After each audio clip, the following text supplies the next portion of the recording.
Good morning all of you. Virat Kings defence academy के online platform पर आप सबका स्वागत है। अपन नेवी और एयरफोर्स के फिजिक्स पोर्शन में बात कर रहे थे अपन यूनिट्स और मेजरमेंट। तो पहले यूनिट अपनी कंप्लीट हो गई, यूनिट्स एंड मेजरमेंट। अब एयरफोर्स और नेवी का अगला टॉपिक अपन स्टार्ट करने जा रहे हैं, काइनेमेटिक्स, गतिकी। तो दूसरा पॉइंट अपना काइनेमेटिक्स या गतिकी है। और काइनेमेटिक्स में अपन 3 चैप्टर देखेंगे, मोशन इन स्ट्रेट लाइन, सरल रेखा में गति। और सरल रेखा में गति होती है उसको अपन बोलते हैं एकविमीय गति, 1 डायमेंशनल मोशन। दूसरी अपन मोशन पढ़ेंगे मोशन इन प्लेन, समतल में गति। और समतल में गति होती है उसको अपन बोलते हैं 2 डायमेंशनल मोशन या 2D मोशन। और तीसरा अपन पढ़ेंगे सर्कुलर मोशन। और सर्कुलर मोशन एग्जाम्पल होता है 2D मोशन का, कि वर्ताकार पथ पर गति होती है या वर्तीय गति होती है। वो उदाहरण होता है किस गति का? द्विविमीय गति का। तो समतल में गति और वर्ताकार पथ पर गति उदाहरण है 2D मोशन का, जबकि सरल रेखा में गति है वो किस मोशन का है? 1D। तो यूनिट अपन स्टार्ट कर रहे हैं काइनेमेटिक्स, गति की। ये अगला अपन स्टार्ट कर रहे हैं काइनेमेटिक्स। और काइनेमेटिक्स को अपन बोल रहे हैं गतिकी। गतिकी, इस काइनेमेटिक्स को अपन 3 पार्ट में स्टडी करेंगे। सबसे पहले अपन चैप्टर लेंगे सरल रेखा में गति। और सरल रेखा में गति का मतलब motion in straight line, motion in straight line. दूसरा अपन पढ़ेंगे मोशन इन प्लेन, समतल में गति। मोशन इन प्लेन, समतल में गति। और तीसरा अपन पढ़ेंगे वर्तीय गति। वर्तीय गति, इसको अपन बोलते हैं सर्कुलर मोशन। तो काइनेमेटिक्स वाले चैप्टर में अपन ये 3 तरीके की मोशन पढ़ेंगे। मोशन इन स्ट्रेट लाइन, सरल रेखा में गति। मोशन इन प्लेन, समतल में गति। और सर्कुलर मोशन, वर्तीय गति। सरल रेखा में गति है उसको अपन बोलते हैं बेटा 1D मोशन,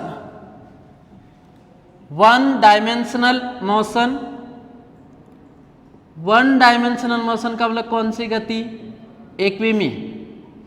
तो एकविमीय गति होती है वो किस रेखा में होती है? सरल रेखा में।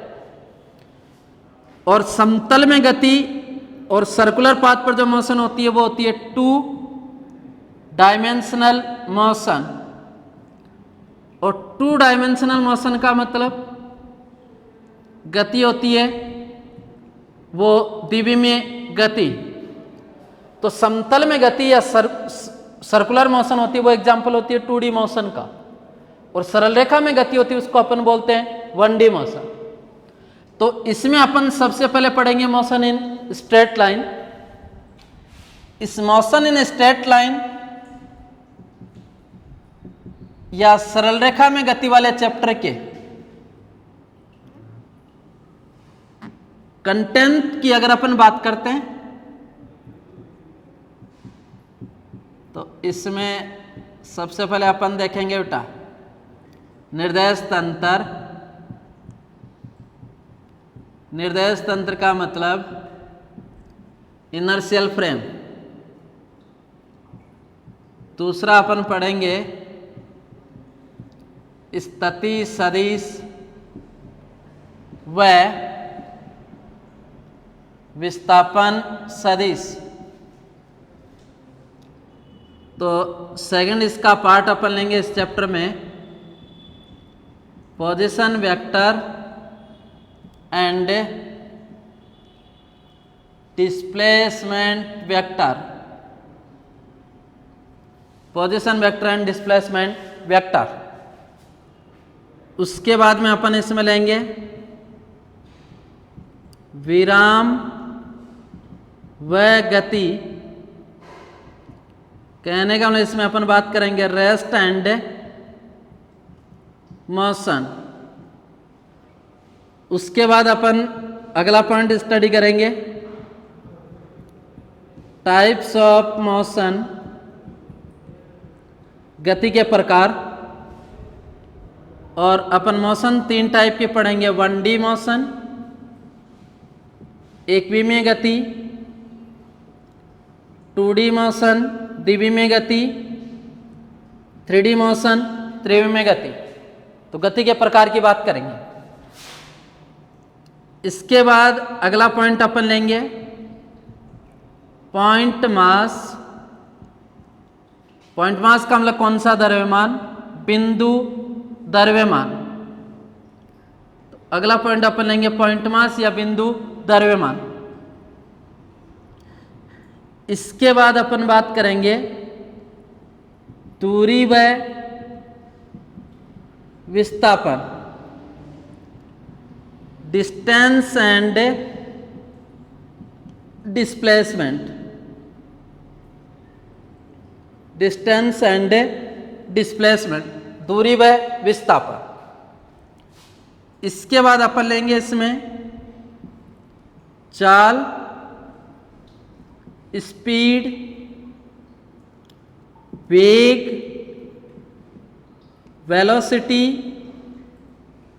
त्वरण, एक्सेलरेशन। एक्सेलरेशन। तो इस चैप्टर में आगे अपन बात करेंगे चाल, वेग और त्वरण। और इन सब के अपन बात करेंगे किसकी? प्रकार की बात करेंगे, टाइप्स की बात करेंगे।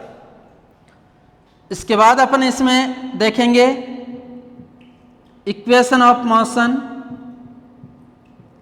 गति के समीकरण, गति के समीकरण। उसके बाद अपन देखेंगे motion due to gravity, motion due to gravity, गुरुत्व के अधीन गति। और अगला अपन लेंगे लास्ट डिफरेंट फिजिकल क्वांटिटीज के बीच में अपन क्या प्लॉट करेंगे? ग्राफ। तो ये चैप्टर के कंटेंट की बात होगी। मोशन इन प्लेन या समतल में गति का अपना एक ही दे रखा है। और इसमें अपन बात करेंगे प्रोजेक्टाइल मोशन, प्रक्षेप्य गति, प्रोजेक्टाइल मोशन। और प्रोजेक्टाइल मोशन का मतलब इसमें अपन बात करेंगे किस गति की? प्रक्षेप्य। और एक अपन पढ़ेंगे कौन सी मोशन? सर्कुलर। तो ये तो हो गया फ्रेम आउट, चैप्टर में कौन कौन से कंटेंट है। तो सबसे पहले अपन बात करेंगे इनर्शियल फ्रेम। उसके बाद में अपन बात करेंगे position vector, displacement vector, rest और मोशन की बात करेंगे, types of motion, point mass, distance and displacement. उसके बाद में अपन पढ़ेंगे स्पीड, वेलोसिटी, एक्सेलरेशन और इन सब के टाइप, प्रकार। इसके बाद में अपन पढ़ेंगे इक्वेशन ऑफ मोशन, गति के समीकरण। और लास्ट में अपन पढ़ेंगे मोशन ड्यू टू ग्रेविटी। और एक डिफरेंट फिजिकल क्वांटिटीज के बीच में अपन क्या प्लॉट करेंगे? ग्राफ। तो ये तो रहा अपना कंटेंट।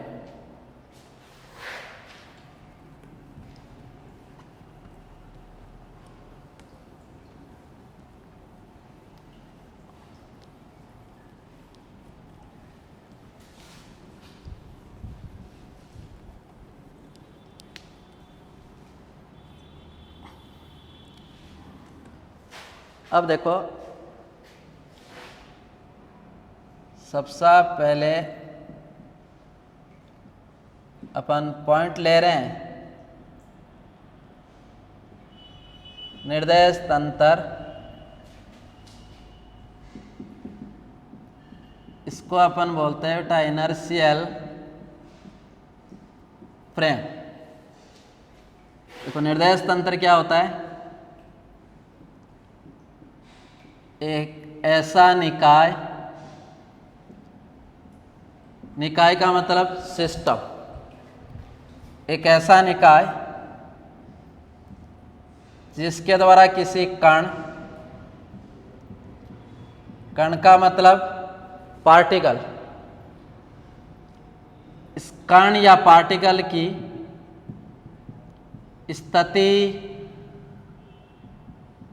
स्थिति का मतलब पोजीशन व गति का मतलब मोशन की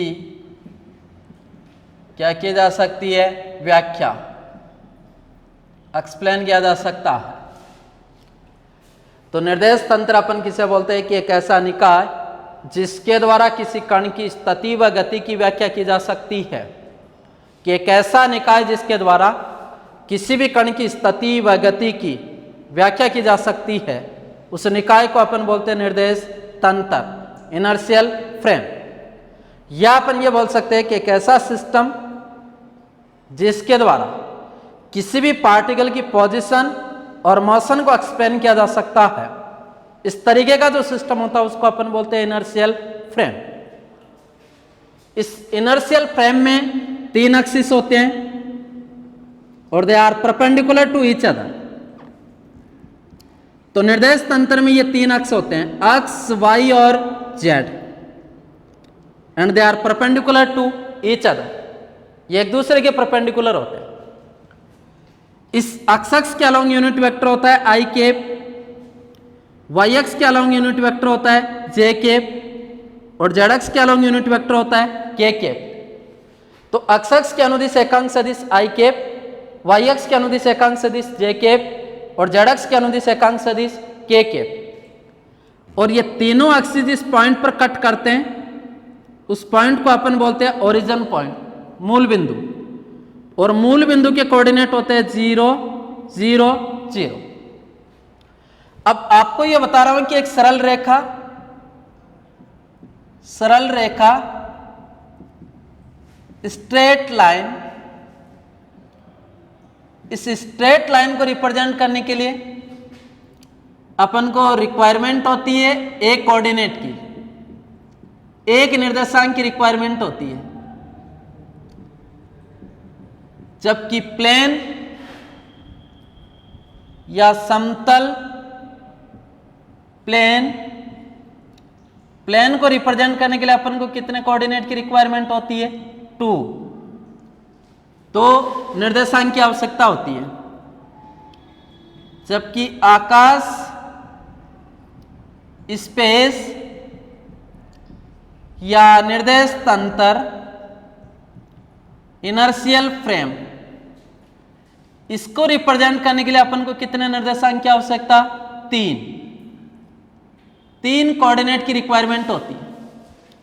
तो स्ट्रेट लाइन को रिप्रेजेंट करने के लिए एक कोऑर्डिनेट की रिक्वायरमेंट होती है, प्लेन को रिप्रेजेंट करने के लिए 2 कोऑर्डिनेट की रिक्वायरमेंट होती है, जबकि स्पेस या इनर्शियल फ्रेम, आकाश या निर्देश तंत्र को व्यक्त करने के लिए कितने कोऑर्डिनेट की रिक्वायरमेंट होती है, 3।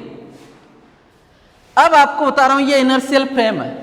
तो इनर्शियल फ्रेम, निर्देश तंत्र एक ऐसा सिस्टम होता है जिसके द्वारा किसी भी पार्टिकल की पोजीशन और किसको एक्सप्लेन किया जा सकता है, मोशन।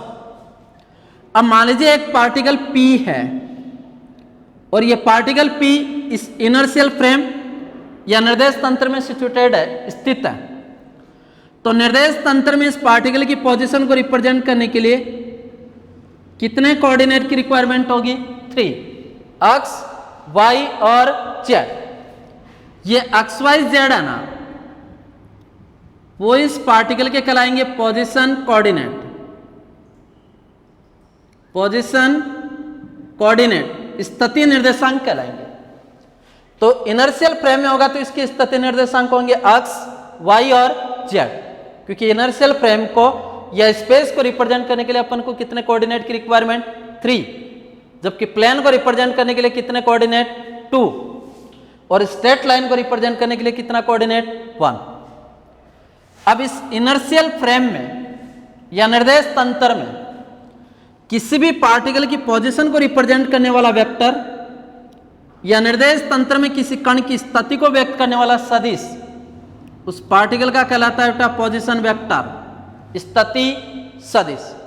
तो ये वेक्टर आर है ना, वो इनर्शियल फ्रेम में इस पार्टिकल p का कौन सा वेक्टर है, पोजीशन वेक्टर है। कौन सा vector, position vector. Position vector का मतलब बेटा कौन सा सदिश, स्थिति सदिश। तो स्थिति सदिश अपन किसे कहते हैं कि निर्देश तंत्र में किसी भी कण की स्थिति को व्यक्त करने वाला सदिश, उसका कौन सा सदिश कहलाता है बेटा, स्थिति सदिश। तो यहां इस पार्टिकल का पोजीशन वेक्टर या स्थिति सदिश, और स्थिति सदिश को लिखा जाएगा वेक्टर r, और vector r is equal to होगा OP। तो यहां से position vector r is equal to हो जाएगा बेटा x ik plus y jk plus z kk। तो ये आपका पोजीशन वेक्टर है बेटा, vector r is equal to x ik plus y jk plus z kk। और ये वाला जो पोजीशन वेक्टर है बेटा वो अपना त्रिविमीय सदिश है। त्रिविमीय सदिश का मतलब कौन सा वेक्टर है, 3D वेक्टर है। 3D वेक्टर का मतलब ये अपना कौन सा सदिश है, त्रिविमीय। ये त्रिविमीय सदिश है या 3D वेक्टर है। तो vector r is equal to OP x ik plus y jk plus z kk। क्योंकि यहां 3 डायरेक्शन है, x y और z, इसको अपन बोलते हैं 3D वेक्टर। तो निर्देश तंत्र में किसी भी कण की स्थिति को व्यक्त करने वाला सदिश या इनर्शियल फ्रेम में किसी पार्टिकल की पोजीशन को रिप्रेजेंट करने वाला वेक्टर कौन सा वेक्टर कहलाता है बेटा, पोजीशन वेक्टर या स्थिति सदिश। ये वाला अपना हो गया बेटा पोजीशन वेक्टर, पोजीशन वेक्टर या स्थिति सदिश। और पोजीशन वेक्टर हो गया vector r is equal to x ik plus y jk plus z kk। और ये वाला आपका कौन सा वेक्टर है बेटा, 3D वेक्टर, 3D वेक्टर। अब देखो इसमें मैं आपको पूछूं कि magnitude of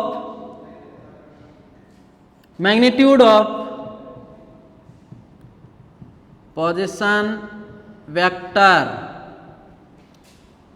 magnitude of position vector स्थिति सदिश का, स्थिति सदिश का परिमाण। अब यहां इस पोजीशन वेक्टर का मैं मैग्नीट्यूड फाइंड आउट करता हूं, तो इसके मैग्नीट्यूड को या तो लिखा जाएगा किससे, r, या इसको लिखा जाएगा बेटा मॉडुलस ऑफ वेक्टर r। या तो r से लिखो या इसको लिखो बेटा मॉडुलस ऑफ वेक्टर r। और modulus of vector r is equal to हो जाएगा under root x square plus y square plus z square. This is the magnitude of position vector. ये स्थिति सदिश का परिमाण है। तो स्थिति सदिश का परिमाण होगा बेटा r या मॉडुलस ऑफ वेक्टर r, और r या modulus of vector r is equal to होगा under root x square plus y square plus z square. तो ये इस पोजीशन वेक्टर का मैग्नीट्यूड है। और ये वाला पोजीशन वेक्टर है वो कौन सा वेक्टर है, 3D। और यहां से इसका मैं स्क्वायर कर दूं, तो स्क्वायर कर दूं तो r square is equal to x square plus y square plus z square. तो r square is equal to होगा बेटा x square plus y square plus z square. अब देखो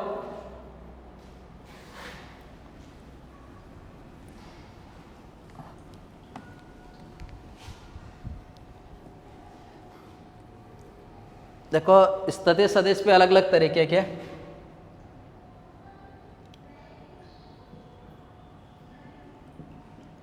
पोजीशन वेक्टर, इसमें भी अपन अलग अलग ले रहे हैं। सबसे पहले ले रहे हैं बेटा 1D वेक्टर, इक्विमीय सदिश 1D वेक्टर। जैसे दिस इज इनर्शियल फ्रेम,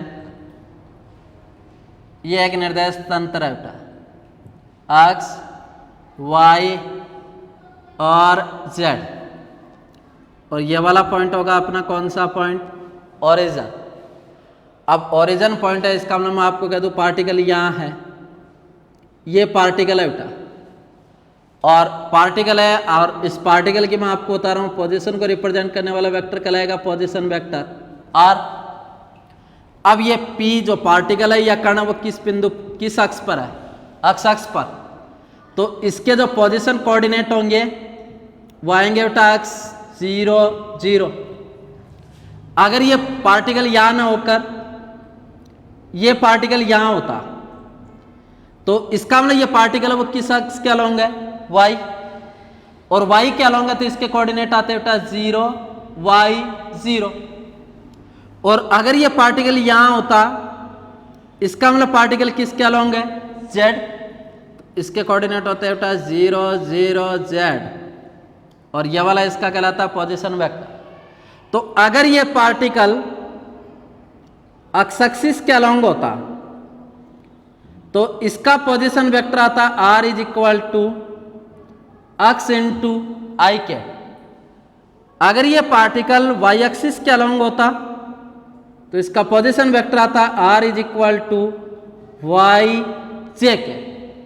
और अगर ये पार्टिकल z एक्स के अलोंग होता तो इसका पोजीशन वेक्टर आता r is equal to z into k के। This is 1D position vector. तो अगर ये पार्टिकल एक्स एक्स के अलोंग होता तो उसका पोजीशन वेक्टर होता r is equal to x i के, और y एक्स के अलोंग होता तो इसका पार्टिकल होता y r is equal to y j के, और z एक्स के अलोंग होता है तो इसका होता है बेटा z के। तो ये वाला पोजीशन वेक्टर तो कौन सा है, 1D। अब अगर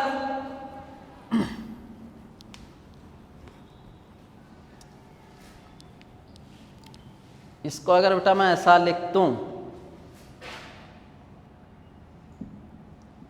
दूसरा मैं ले रहा हूं 2D वेक्टर। 2D वेक्टर का मतलब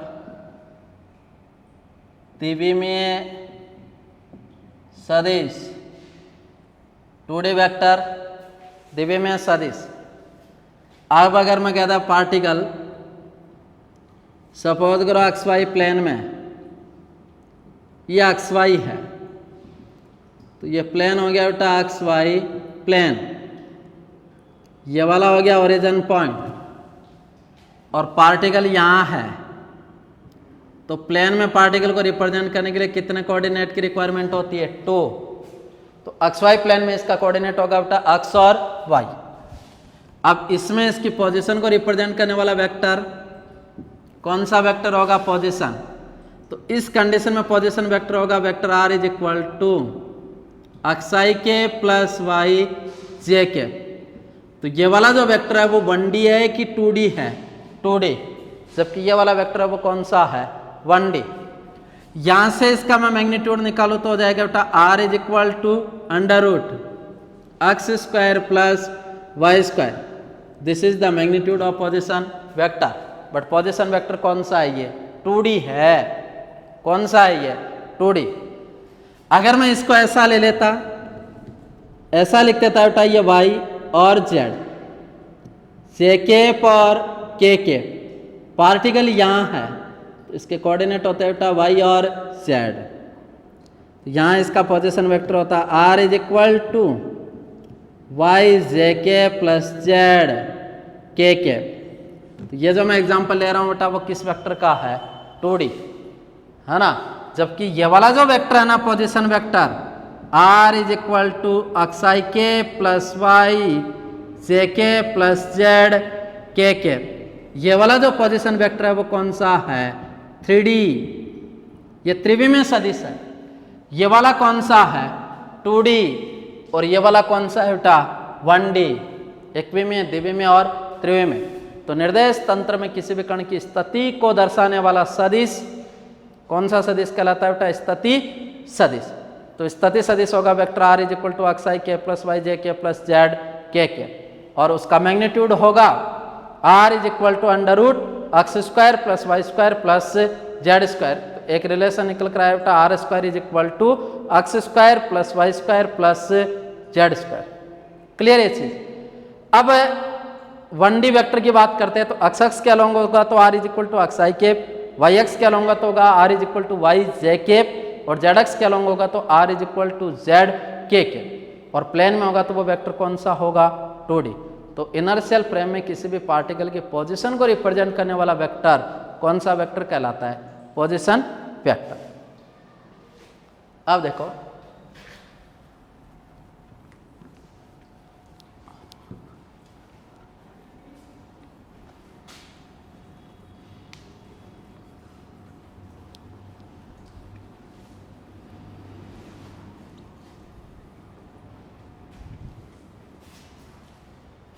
देखो आगे अपन ले रहे हैं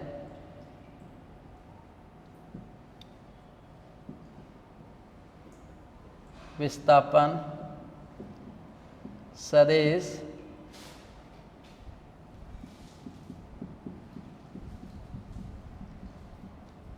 डिस्प्लेसमेंट वेक्टर। विस्थापन सदिश से अपन कौन से की बात कर रहे हैं बेटा, डिस्प्लेसमेंट वेक्टर। देखो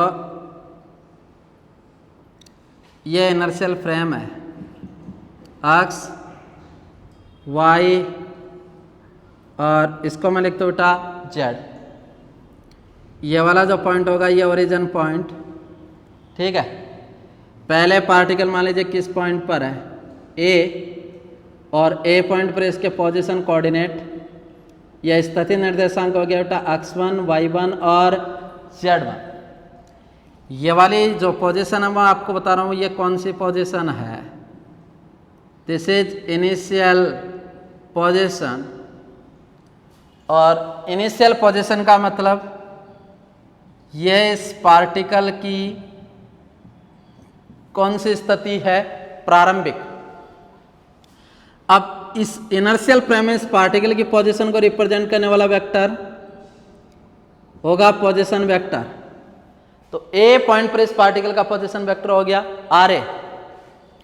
यहां मैं आपको पूछूं कि आर ए क्या होगा तो अपन लिख सकते हैं r a is equal to x1 into i के प्लस y1 इंटू जे के प्लस z1 इंटू के, ठीक है। अब ये पार्टिकल ए पॉइंट से मोशन करता हुआ पार्टिकल चला गया किस पॉइंट पर, बी। पार्टिकल की पोजीशन चेंज होगी, और जैसे इस पार्टिकल की पोजीशन चेंज होगी तो इस पार्टिकल के पोजीशन कोऑर्डिनेट पे चेंज होंगे, और इस पार्टिकल के कोऑर्डिनेट चेंज होकर कितने हो गए, x2, y2 एंड z2। और ये इस पार्टिकल की कौन सी पोजीशन है, फाइनल पोजीशन है। फाइनल पोजीशन का मतलब ये कौन सी स्थिति है, कौन सी स्थिति है, अंतिम।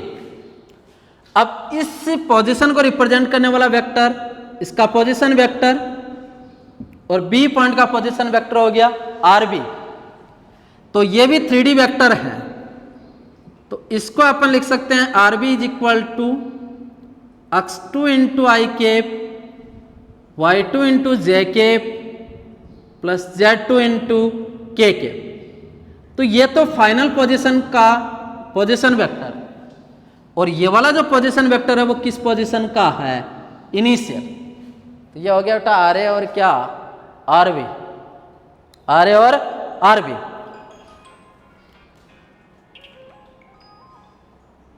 अब देखो, अब इसकी इनिशियल पोजीशन और फाइनल पोजीशन के बीच की जो स्ट्रेट डिस्टेंस होती है ना, उसको अपन बोलते हैं displacement.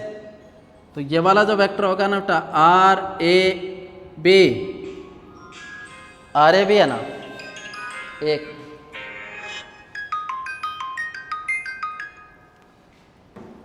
R A B,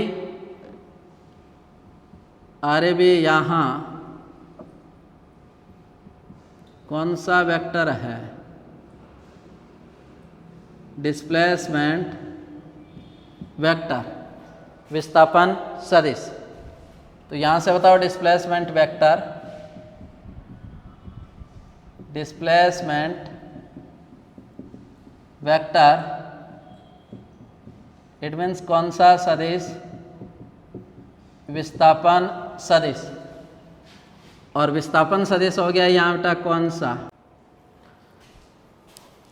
final position minus initial position. तो डिस्प्लेसमेंट वेक्टर निकाला जाता है या विस्थापन सदिश ज्ञात किया जाता है अंतिम स्थिति माइनस प्रारंभिक स्थिति। तो ये वाली तो होगी इसकी फाइनल पोजीशन अंतिम स्थिति और ये वाली होगी इसकी इनिशियल पोजीशन कौन सी स्थिति प्रारंभिक। तो इसको अपन लिख सकते हैं बेटा r A B is equal to final position का पोजीशन वेक्टर है आर बी और इनिशियल पोजीशन का क्या है आर ए। तो यहाँ से ये डिस्प्लेसमेंट वेक्टर हो जाएगा बेटा आर ए बी, इसकी जगह तो लिखेंगे बेटा x2 i k plus y2 j k plus z2 k k और आर ए की जगह अपन पुट कर सकते हैं बेटा x1 i k plus y1 j k plus z1 k k। तो यहाँ से देखो displacement vector r A B is equal to अपन लिख सकते हैं x2 minus x1 i k y2 minus y1 j cap z2 minus z1 और k cap. ये वाला जो वेक्टर है ना उसको अपन बोलते हैं बेटा कौन सा वेक्टर डिस्प्लेसमेंट। तो डिस्प्लेसमेंट वेक्टर हो गया r A B is equal to x2 minus x1 i k plus y2 minus y1 j k plus z2 minus z1 k के। यहाँ से इस डिस्प्लेसमेंट वेक्टर का मैं मैग्नीट्यूड पूछूं तो इसका मैग्नीट्यूड या तो लिखा जाएगा आर ए बी या modulus of vector r A B और इसका मैग्नीट्यूड हो जाएगा under the root x2 minus x1 का whole square plus y2 minus y1 का whole square plus z2 minus z1 का whole square. This is the magnitude of displacement vector और यह विस्थापन सदिश का क्या है परिमाण। R A B is equal to x2 minus x1 का whole square plus y2 minus y1 का whole square plus z2 minus z1 का होल स्क्वायर। और डिस्प्लेसमेंट की जो डायरेक्शन होती है वो होती है हमेशा इनिशियल पोजीशन से किस पोजीशन की ओर फाइनल, कि विस्थापन सदिश की जो दिशा होती है वो प्रारंभिक स्थिति से किस स्थिति की ओर होती है अंतिम। तो ये इस तरीके से अपन निकाल सकते हैं कौन सा वेक्टर डिस्प्लेसमेंट। अब कल अपन स्टार्ट करेंगे बेटा rest and motion types and motion और उसके बाद में अपन टॉपिक स्टार्ट कर देंगे distance and displacement. Thank you, बाकी अपन कल डिस्कस करें।